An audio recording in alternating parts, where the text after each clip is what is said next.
साथियों, जम्मू कश्मीर के अंदर डेली वेजर्स, कैजुअल लेबरर्स या जो आरजी मुलाजमीन हैं, इनका एक मसला तो था ही और अभी भी बना हुआ है कि इन लोगों को परमानेंट करने या रेगुलराइज करने के लिए कोई पॉलिसी कल को आई। साल 2026 में सरकारी मुलाजमीन को अच्छी खबरें मिलने वाली मैंने ऑलरेडी बताया था, लेकिन हो सकता है कि आने वाले दिनों में मज़ीद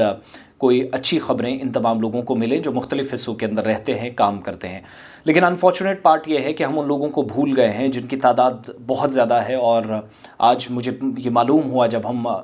डेटा खंगाल रहे थे, आदाद शुमार निकाल रहे थे, नंबर्स निकाल रहे थे, जब हम इस नतीजे पर पहुँचे कि जम्मू कश्मीर के अंदर वो लोग भी जो डेली वेजर्स हैं, कैजुअल लेबरर्स हैं, आरजी मुलाजमीन हैं, मुख्तलिफ़ डिपार्टमेंट्स में काम करने के दौरान जब वो सर्विसेज दे रहे थे, फ़राहम कर रहे थे, खिदमात दे रहे थे, उस दौरान उनके साथ कई ऐसे बदकिस्मत वाक़यात पेश आए, हादसात पेश आए, जिसमें या तो ज़ख्मी हुए या किसी की जान चली गई या हमेशा के लिए अपाहिज हो गए। जो हमेशा के लिए अपाहिज हुए उनमें ख़ुद कई लोग हैं जो घर वालों के लिए भी प्रॉब्लम है और ख़ुद के लिए भी, वो सब मानते हैं क्योंकि अब वो मुकम्मल तौर पर मोहताज हो गए हैं। और वो लोग जो इस दुनिया से चले गए, उन तमाम लोगों का भी ख्याल अथॉरिटीज़ ने नहीं रखा। इसकी ताज़ा मिसाल है साउथ कश्मीर के कुलगाम के अंदर, जहाँ हमें एक इंसिडेंट याद है, पिछले दिनों एक शख्स मारा गया था। फिर दौरान लाइन जब मुरम्मत चल रही थी, बडगाम के अंदर एक इंसिडेंट पेश आया, बाद में उसमें आई थिंक जी और उसका एक साथी वहाँ पकड़ा गया, कोई असिस्टेंट था, कि उन तमाम लोगों ने, लोग पोल पर चढ़े होते हैं बिजली डिपार्टमेंट के, तो पीछे से बिजली जोड़ दी जाती है। नए जो मेरे नोटिस में बातें आई उसमें बहुत सारे डेली वेजर्स हैं कुलगाम के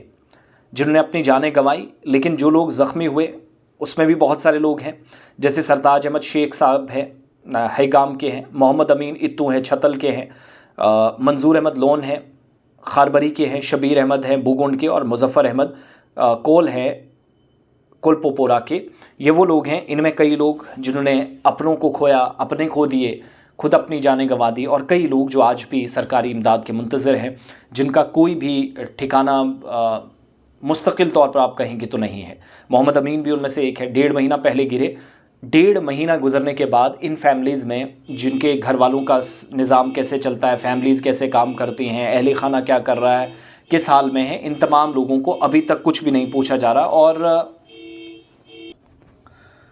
1.5 महीने से डिपार्टमेंट का, मिनिस्ट्री का, हुकूमत का, लेफ्टिनेंट गवर्नर एडमिनिस्ट्रेशन का, उमर गवर्नमेंट का कोई भी व्यक्ति, कोई भी शख्स इनसे पूछने नहीं आया कि किस हाल में है। सिंपल सी बात है, ये जो लोग अपाहिज हो गए, इनके बच्चों के केसेस ठीक वैसे ही बनने चाहिए थे जो SRO 43 में आए, लेकिन नहीं आते क्योंकि परमानेंट एम्प्लॉयज़ नहीं हैं। तो सरकार को इस बात की कोई चिंता नहीं है, लेकिन फ़र्क पड़ता है। याद सिर्फ ये दिलाना है कि south, central, north Kashmir, Jammu province में कई जगहों पर आज भी दर्जनों ख़ानदान हैं। उमर साहब, लेफ्टिनेंट गवर्नर साहब, बातें ज़रूर करिएगा, सब चीज़ें बाद में हैं, परमानेंट भी कर दीजिएगा, वो सब हो जाएगा। लेकिन अभी ये अहले खाना क्या है, सर्दी में इनके पास सर ढकने के लिए छत मैसर है, रात को ओढ़ने के लिए कंबल है, घरों के अंदर खाने के लिए कुछ है या नहीं, ये ज़रूर पूछिएगा, क्योंकि कुलगाम के मोहम्मद अमीन की स्टोरी सुनकर आपको वाकई में इस बात का एहसास हो जाएगा।